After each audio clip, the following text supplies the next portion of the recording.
RERA, and Benami Transaction Prohibition Act are helping to bring transparency in the real estate sector.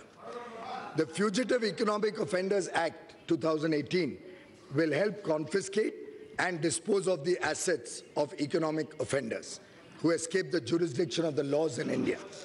Additionally, we conducted transparent auction of natural resources, including coal and spectrum.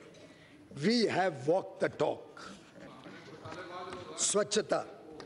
As a tribute to Mahatma Gandhi, whose 150th birth anniversary we are celebrating in 2019, our government initiated the world's largest behavioral change movement with the Swachh Bharat Mission.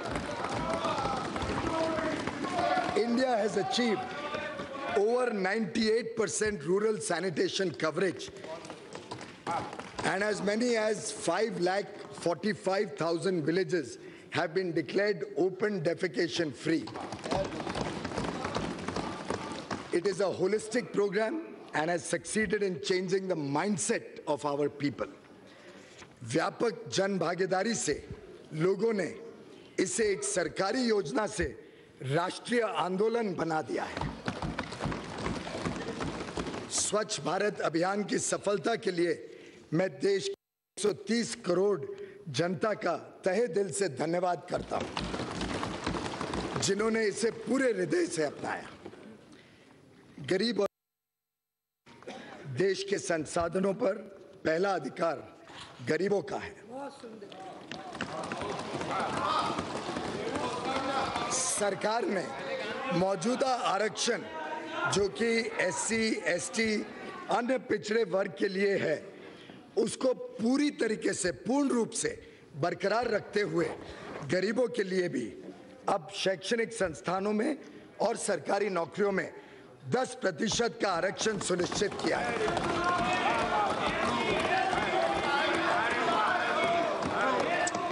इन संस्थानों में औसतन 25% अतिरिक्त seats, लगभग 2 lakh seats उपलब्ध कराई जाएंगी, जिससे किसी भी वर्ग के लिए वर्तमान में उपलब्ध आरक्षित सीट्स में कोई कभी कमी ना आए।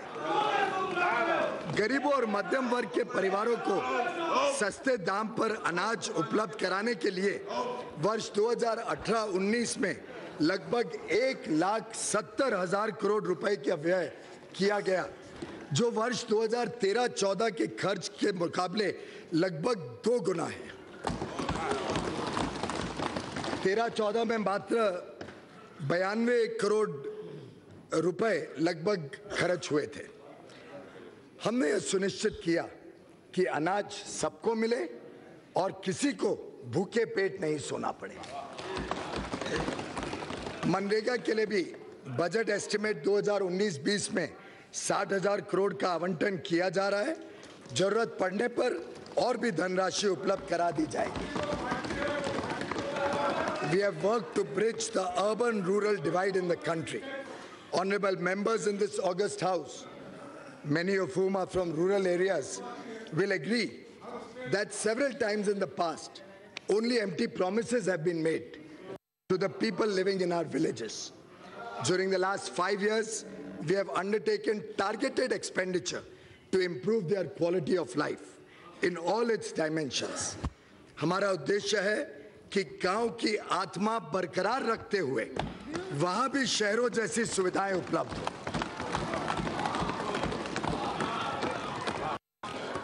Under the Pradhan Mantri Gram Sadak Yojana, construction of rural roads has been tripled, 3 guna. 15,80,000 habitations out of a total of 17,84,000 habitations have been connected with Pakka roads, and the work is going on to complete the rest very, very soon. Pradhan Mantri Gram Sadak Yojana is being allocated 19,000 crore rupees in budget estimate 1920 as against 15,500 in revised estimate 2018-19. जब पहले एक गरीब बच्चा पगडंडी पर चलकर school पहुंचता था, आज उसके गांव तक बस पहुंच सकती है।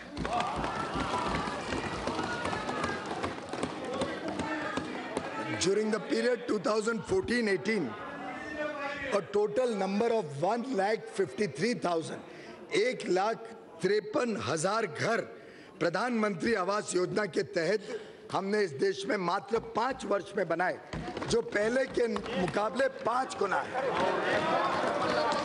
1,53,00,000 घर बनाए, जो 5 गुना है पहले के निस्बत। वर्ष 2014 तक देश में लगभग 2.5 करोड़ परिवार बिना बिजली के थे। 18वीं सदी में जीने के लिए मजबूर थे। सौभाग्य योजना से हमने लगभग हर घर को बिजली का मुफ्त कनेक्शन उपलब्ध कराया। मार्च 2019 तक सभी इच्छुक परिवारों को बिजली का कनेक्शन मिल जाएगा। हमने मिशन मोड में निजी क्षेत्र सम्मिलित करते हुए 143 करोड़ एलईडी बल्ब उपलब्ध कराए हैं, 143 करोड़। इससे गरीब और मध्यम वर्ग के परिवारों को बिजली के बिलों में सालाना लगभग 50,000 करोड़ की बचत हो जाएगी। Madam Speaker, past 5 years have seen massive scale up of healthcare. पहले गरीब व्यक्ति इस धर्म संकट में होता था कि वह रोजमर्रा की जरूरतों पूरी करे या परिवार के किसी बीमार सदस्य की जिंदगी बचाए। माननीय प्रधानमंत्री जी को इस बात की बहुत पीड़ा थी। We launched the world's largest healthcare program.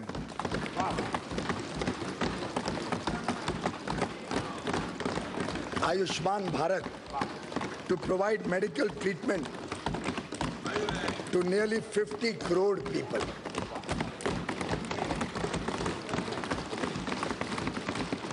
अब तक 10 लाख बीमारों लोगों की इलाज इसके तहत इतने कम समय में हो चुकी है और लगभग 3,000 करोड़ रुपए ऐसे गरीब और मध्यम वर्गीय परिवारों के बचे हैं जो ये 10 लाख लोगों को इलाज मिला मुफ्त में।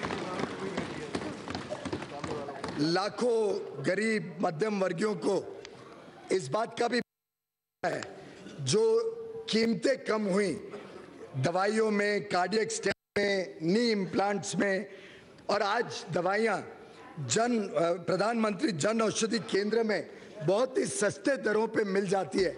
इससे लाखों करोड़ों लोगों को लाभ मिलता है। There are 21 AIIMS operating or being established in the country presently. 14 of these 21 AIIMS have been announced since 2014. 2/3 हमने इस सरकार आने के बाद शुरू किया।